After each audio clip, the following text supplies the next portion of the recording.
What's up guys, Houndish here, and today we're jumping in to talk about Act 2 of episode Heresy. I guess we've got a little bit of a preview right here for the upcoming act of the episode. And versus normal Act 2 drops, it looks like this one perhaps has just a little bit more content than what we've seen in the past, which is promising, I guess. I was kind of wondering whether I was a bit early on this one, but Act 2 is a little over 2 weeks away at this point. So I figured it can't hurt to jump in, talk about when it will drop, the content that we're going to get access to during the act. That includes indications about what the activity will be, also a whole bunch of quests that will roll out starting in Act 2, including upgrades for the Barrow Dyad, so we'll be getting the catalysts for that, as well as some additional rewards associated with it, new secrets including some on the Dreadnaught, a preview of upcoming artifact mods, and all of the weapons that we'll get for Act 2. And Bungie have confirmed that all of the remaining Heresy weapons will drop in just a couple of weeks' time, which is good. So we're going to talk about it all today, but before we get into it, if you want to have the finest orbs of power on the Dreadnaught, you need today's sponsor, and it's Manscaped. Manscaped have been creating some of the world's best men's grooming products for a long time, and they're here to help you clear out the nether with their 2025 Beard and Balls bundle. So firstly, we have the Lawnmower 5.0 Ultra. This trimmer sets the standard in grooming precision, featuring 2 interchangeable skin-safe blade heads, including the precision trimmer blade, and skin-safe foil for a close, clean cut. They're designed to keep your cabals intact, and the lawnmower is wireless and waterproof with a helpful LED light and battery indicator on up to 60 minutes of runtime. But this bundle also contains the beard hedger with a titanium coated stainless steel blade and adjustable zoom wheel, which can cut at 20 different lengths for a clean or rugged look. This thing has you covered whatever your preference, and again, it's waterproof, wireless, Manscaped high quality, which you can travel lock for use literally anywhere.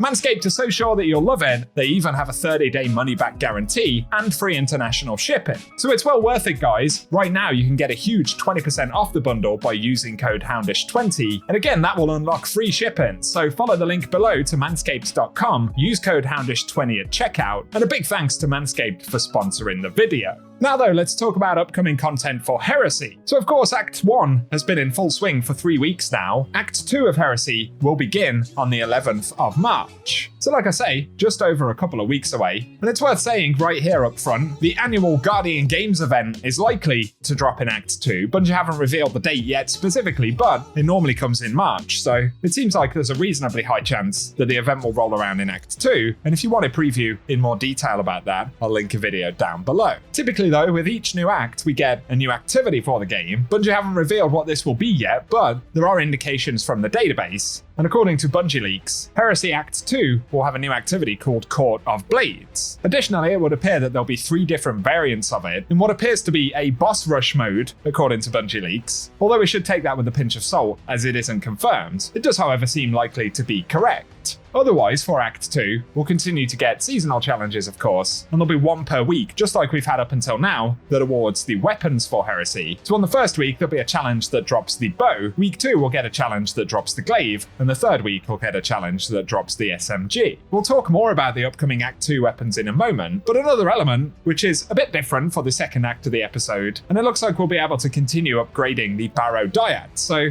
Bungie help said, for players unlocking the perks and catalysts for the exotic, the Moment of Clarity upgrade requirement on Step 5 of the Dyad Extension quest will be available when Act 2 launches. I guess that doesn't necessarily confirm that we'll get all of the catalysts in Act 2, but at least the progress will begin. Of course, Act 2 is only going to be 3 weeks long, so it may well bleed over into Act 3, but there'll be a handful of quests, one called Dyadic Perfection, another called a Silken Path, where we'll need to collect Ravenous Worm Spawn. We also have a Needles Path, as well as a quest called a 100-fold Path, where we'll be collecting Tithing Worm Spawn, and finally, another called a Hammer's Path. And over the course of completing these quests, of course, we'll get the exotic catalysts and the final intrinsic upgrade. And when we get that one, there'll be a new emblem that we get from the Triumph for it, called the Wheel. And from looking at those quest steps, it looks like we'll continue to be exploring on the Dreadnaught in one form or another, so exactly how the Act 2 activity will play into that, we'll just have to wait and see. It also looks like we'll get additional tithes and secrets on the Dreadnaught in the upcoming acts, so Dreadnaught will remain an important component of the episode. Something else that Bungie Leaks shared here, the presumed artifact perks for Heresy Act 2. So these are unreleased artifact perks in the episode. Keep in mind it's possible some of them may actually be for Act 3, but there's Unstoppable Rocket Launcher, as well as Gold from Lead, where picking up special ammo has a chance to grant heavy ammo, Vile Weave, where targets hit by your tangles are severed, and it reduces tangle cooldown by picking one up. Otherwise, there is To Shreds, where dealing sustained damage to severed targets unravels them, and defeating a severed target creates a hotspot of strand energy, which grants Woven Mail to nearby allies for a short duration. Then lastly, Perpetual Destruction, where rapid final blows with non-exotic rocket launchers refund ammo and increase reload speed for a short duration. So those sound pretty interesting. And the final component for Act 2 that we currently know about, and we can say this will certainly be the case, is that we will get 5 more Heresy weapons introduced. So instead of reserving some of them for Act 3, Bungie have said that the remaining Heresy weapons will drop on March 11th. So we'll take a quick look here. Some of them actually already dropped early on in episode Heresy, and that includes the bow, the Anamnesis, which is a lightweight frame void bow. I don't believe these are currently able to drop now. It was a bug that was fixed behind the scenes as far as I understand it. But we'll get it again in a couple of weeks. And trait slot 1 can get Archer's Tempo, Dragonfly, Successful Warm-Up, plus there's Hipfire Grip, Repulsor Brace, To the Pain, and Perfect Float in the first trait slot.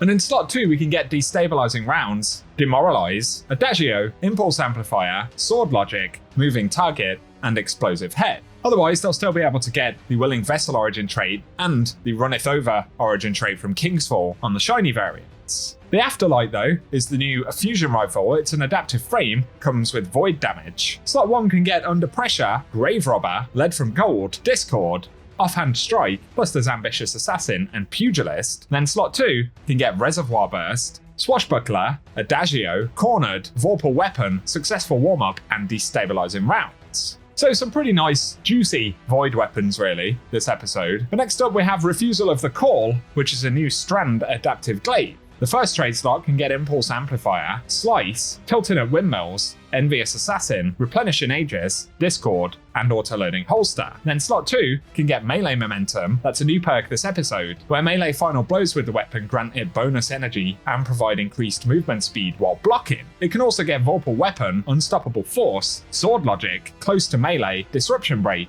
and Beacon Rounds. But then we'll get the Mirror Imago, which is a Strand adaptive frame SMG. First trade slot can get Recycled Energy, Subsistence, Grave Robber, Pugilist, plus there's To the Pain, Moving Target, and Overflow. Then slot 2 can get Hatchling, Target Lock, Swashbuckler, and we have Sword Logic, as well as Permeability, Offhand Strike, and Unrelenting. Let us know any standout perk rolls for you guys that you've noticed for these. Last weapon though will be the Division, which is an arc heavy burst sidearm. The first trade slot's able to roll Perfect Float, Eddy Current, Hipfire Grip, To the Pain, Pugilist, Grave Robber, and Encore. Then slot 2 can get Volt Shot, as well as Kill Clip, Sword Logic, Swashbuckler, Offhand Strike, Eye of the Storm, and Surround It.